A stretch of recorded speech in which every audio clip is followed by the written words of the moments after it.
พาวัฒนามาตลาดตอนเช้าพี่น้องเอ้ย สบายดีก่อนเด้อฮะ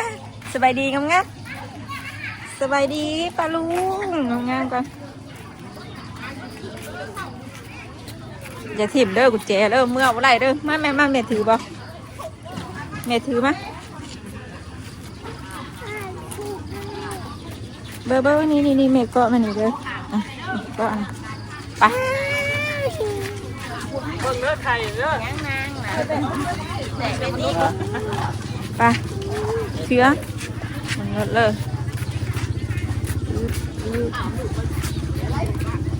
มันเลาะตลาดเศร้าน้องกันพี่น้องกันเนาะมีอย่างแน่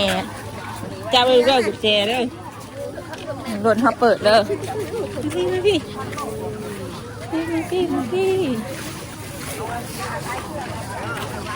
แจกก้นปลาไอ้ฉะโอ้ยเนาะว่าได้แต่ข่าวรอแล้วไม่เชื่อว่าบ่มันสิอยากเชื่อป้ากับโจ๊กสองสามมื้อว่าเชื่อให้เดียวสองเบิ่งว่าสมรเนี่ยบ่ต้องข่อยลูกเที่ยวกันว่าสิถ้าเบิ่งมันแหละมันนอนเทือนบ่จังหวัดนะเที่ยวตลาดนะป้า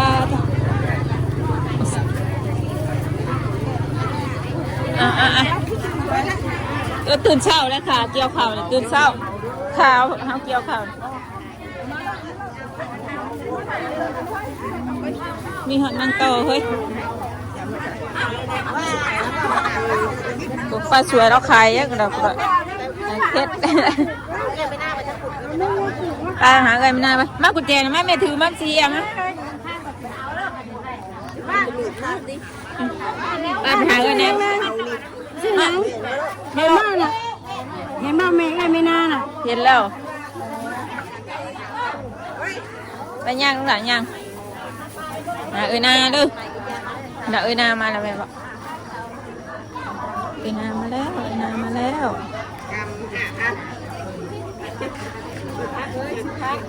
จ้าเอ๋ก็ดีข้างเมื่อก่อนลูกดีข้างเมื่อก่อนนะมาทางนี้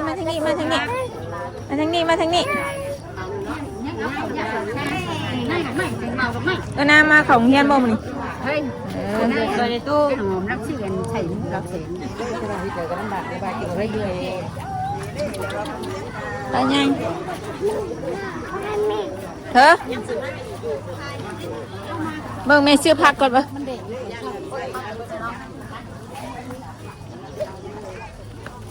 ชึบเบิ่งแม่ซื้อผักก่อนมาพี่กันเดี๋ยวจะแม่พาไปซื้อดอกขนมนะซื้อผักก่อนเดี๋ยวผักชิเบิร์ดนี่ซื้อผักกันนี่คู่กำเท่าไรตู้นี่ห้าวอนี่นะมา10บ่มึงมีปักหอมบ่มีแต่ปักหอมมานี่วะแต่ว่าหอมมัน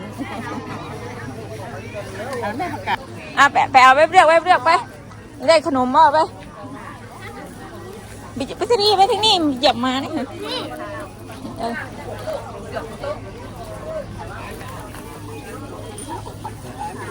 พายน้ำชื่อขนมบ่นะทางไหนลูกทางไหนพายน้ำไปน่าว่ามินหน้าไปทางไหนไปเรียกอ๋อคนหลายแท้นี่นะคนหลายแท้นี่นะไปเรียกนะผูขนมอยู่ข้างผูไปว่าจังอย่างมากตลาดแล้วเนี่ยยังซื้อขนม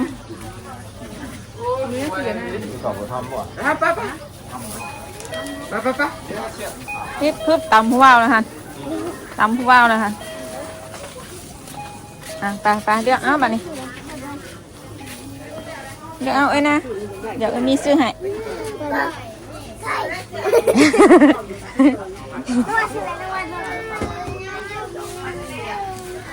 เดี๋ยวไม่ดูขนมนะไม่ได้เพิ่นให้ได้นี่ได้อยากไป ซื้อ ลูกสิเอาตัวใดเอาห่อหนึ่งลูกหล่ะเอาห่อหนึ่งเอาห่อใหญ่บ่เอาห่อใหญ่บ่นี่ตัวนี้แซ่บนี่เอาตัวนี้ไปเอาแม่โอ้ยมาเต้นตัวนี้บ่นี่นะเอาแม่นะเอาแม่พูดห่อเอาห่อจะเอายังสินี่บ่บุญบ่เอาแม่ กินแน่ขนมนะมะกินแน่บ่ได้มันไงหน้าบ่าวว่านะนี่เดี๋ยวเราเฮียตะแรงเจ้าด่าไปแล้วไปลูกไปไล่แล้วไปไล่แล้ว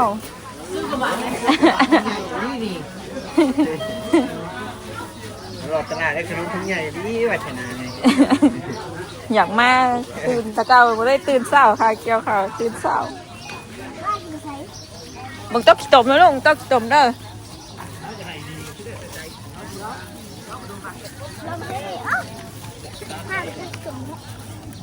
มาขี้ต้มลูกขี้ต้ม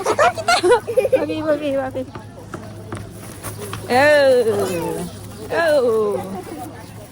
ไปย่างมานี่อย่าเห็นบ่เอ็มโป้นะไอเอ็มโป้นะเอ็มโป้ค่ะเอ็มโป้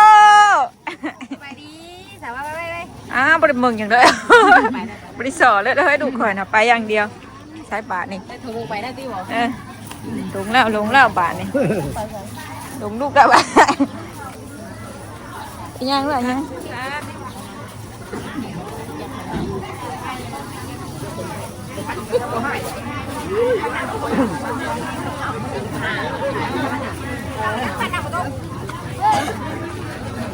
มึงให้ลูกฟังถูกไงแท้นี่มึงให้ลูกมึงนดเลยมึงทัก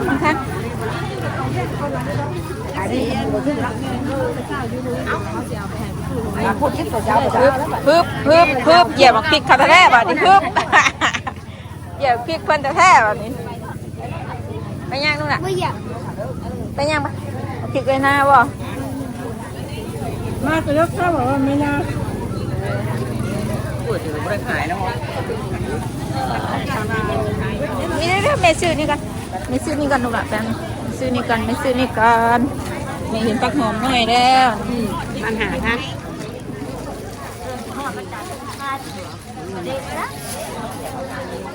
ก่อนยังแม่ว่าโตยังว่าเนี่ยวะว่านี่โตยังนี่จะไล่บ่อนี่นะโตเท่าไรนี่นะ107,000เห็นบ่ลูกเห็นบ่เฮ้ยคุณแม่เศร้าแท้นี่ไม่ย่านะ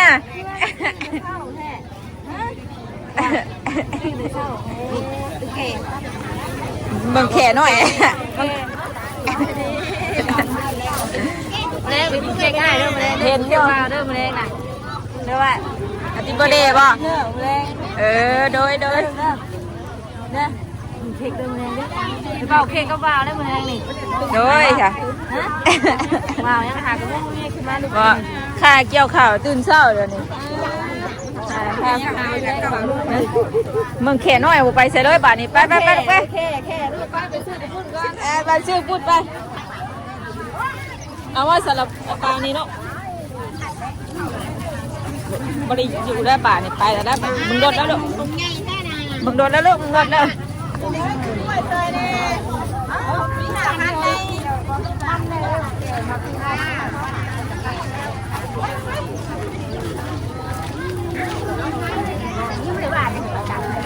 ซื้อกระปุ้นกันลูกอะ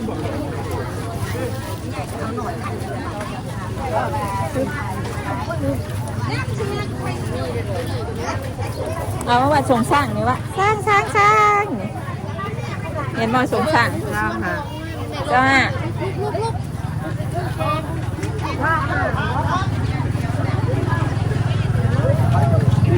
ยืนกันตรงไหนยืนกันเด้อยืนรอกันเด้อ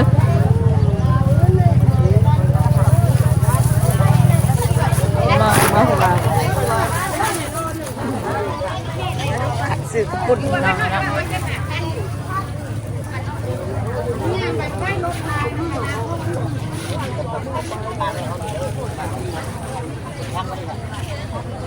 ไปใช้ลูกนะ ทางเงินเลยมอนมาให้กัน5,000 เดี๋ยวเอาไปหอยก่อนนะเอาไปหอยก่อนนะ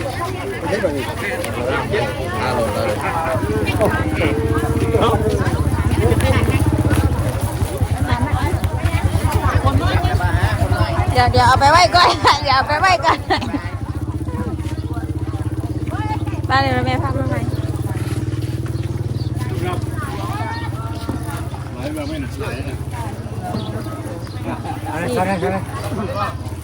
เอาออก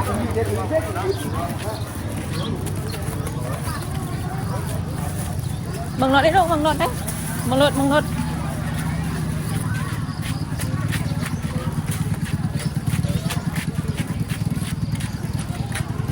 เดี๋ยวแม่หอยนี่ก็เด้อหอยนี่ให้วัดก็เด้อเดี๋ยวยังมาทันน้ำเมื่อเลยลูกชื่อซาลาเปาก็ไปสิเมื่ออะไรน่ะยังมองไล่กับปุ้นช่ำสิเมื่อแล้วน่ะนะ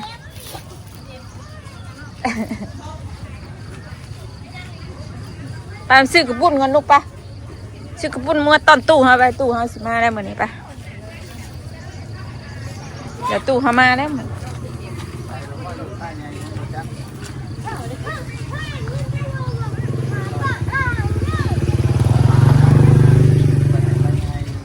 ไปแม่พี่มึงแอนนู่อย่าเล่นไหมเอ็มโป้รถล่มนะครับมึงรถล่มเด้อ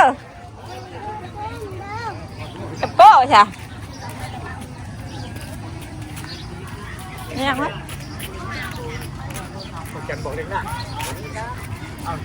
ตามรถใช่ไหมใช่เดี๋ยวมันอยู่ในที่สุดมาคันส่งแม่แล้วกัดเป็นไม่ใช่ปุ๋ยแล้วมันจะน่าดูใช้เงินนานนะลูก15,000นะเบิดเดี๋ยวดูใหม่ฮะ15วะเดี๋ยวแม่เอาพักก่อนไปนางใช้นางอยู่ใช้กูน่ะนางจ้ะอะไรล่ะถ้ามาฝนตกกูไปดอกว่ะอยากเพิ่นก็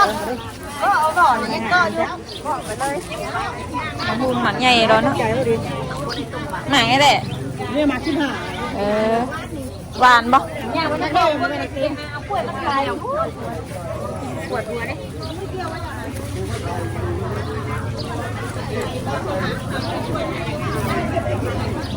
มาพี่ลูกมาพี่ไปนี่ป้ามาพี่แม่อยู่พี่ได้ลูกนี่ของข้าของขายพี่น้องเลยเนาะ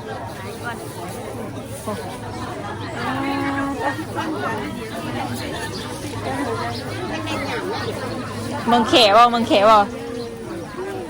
แกไม่ได้อย่างเมื่อไม่แต่อย่างเมืองตะแข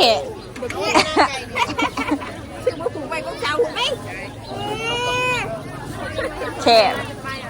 คนเราว่าแข่บ่เลยเนี่ยไปหน้ามันตะแขคุณได้บอกคุณแข่เล่นแน่เลยนะคุณเคยเห็นไหมคอยคุณไปบอกเขาสิว่ากินบ่อยู่มีสุถามไม่ได้ดูเนาะย่านบ่นี่เอาว่าซาลาเปาเนี่ยเอาป่ะตู้นะอะไรก็ขายยืนไหนไก่ว่าไก่ ซาลาเปาให้เด้อซาลาเปาของติ่งออกมามันเอาน้ำไข่ผมงานมันติดบ่ได้จ้าบ่นะพุงยังไงวะไปใกล้เตาเลยลูกล่มนับเลยไม่นะ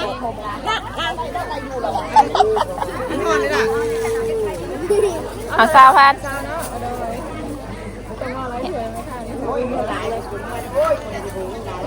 น้ำหนักหมูขึ้นไม่ได้จ้าบ่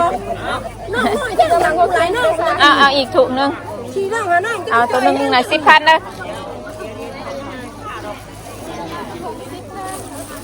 มันหลายน้องนะสงสัยอย่างน้อยเอาไหมกันนะเอาไหมนะไม่เก็ตมาเลยโยนเอาบุกเอาไหมเดือยแล้ว ายน้องมันหลุดจอยนี่ ชื่อได้นะเอ้ยซาลาเปาเลยนะเอ้ย มีเอาให้ชาวันหนึ่งกะก็ชาวันหนึ่งกะบ่มีบ่ มาใช้รถกันนะ เด้ โอ้อ่ะ โอ้ยไปไปย่างลูกไปซื้อปลาทูกินปลาบ่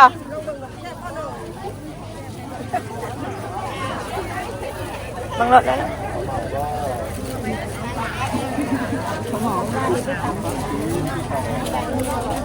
พี่มาซื้อนี่ก่อนหันรถมาเลยไปลูกไปมาพี่รถมาเลยนี่ยังไว้มารถมาเดิมไงดีเนี่ยเขาอีกอีกแม่ซื้อกระปุ่นกันเลยแป๊บนึง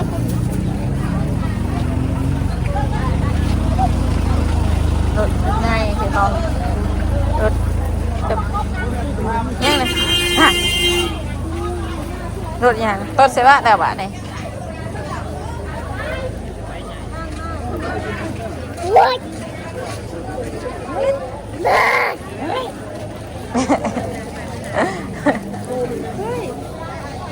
โดนเลยนะ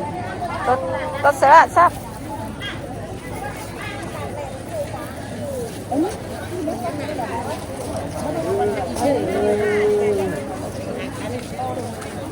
เดี๋ยวแม่ซื้อกระปุ้นกันแป๊บนึงหาทองไปกันสิเมื่อแหละบะบีเฮ้ช้างไม่ไปอ่ะ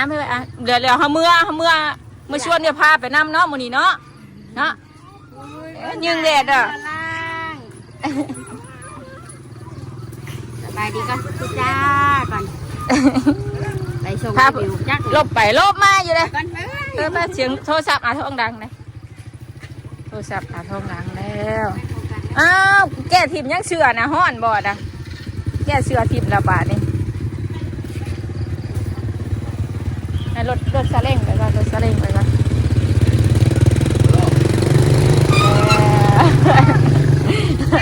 มาถาเขาอยู่เพื่อนแน่นะ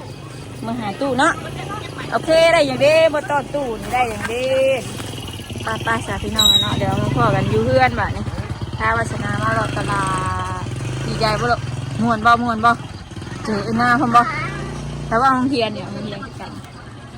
ไปแล้วปลาดุงเนาะแล้วปลาดุงเอ้ยเนาะจูแม่ไผ่ปิ้งปลาทูเหรอลูกจูไผ่ปิ้งปลาทูเด้อแม่มาหอดเทือนหอดซานแล้วสิต้มลายบ่ลูกต้มลายซ้ำโอเคสนอปัจจัยก็สิขอจบคลิปเพียงสักนี้ก่อนขอบคุณหลายๆเด้อปลาลุงเอ้ยที่เขามารับชมโดยที่กดคำโฆษณาของปัจจัยตลอดมาเด้อเนาะคลิปนี้ก็ไปแล้วทุกจ้ากันเนาะทุกกันสบายดีงามๆสบายนี้งามๆหนึ่งกว่า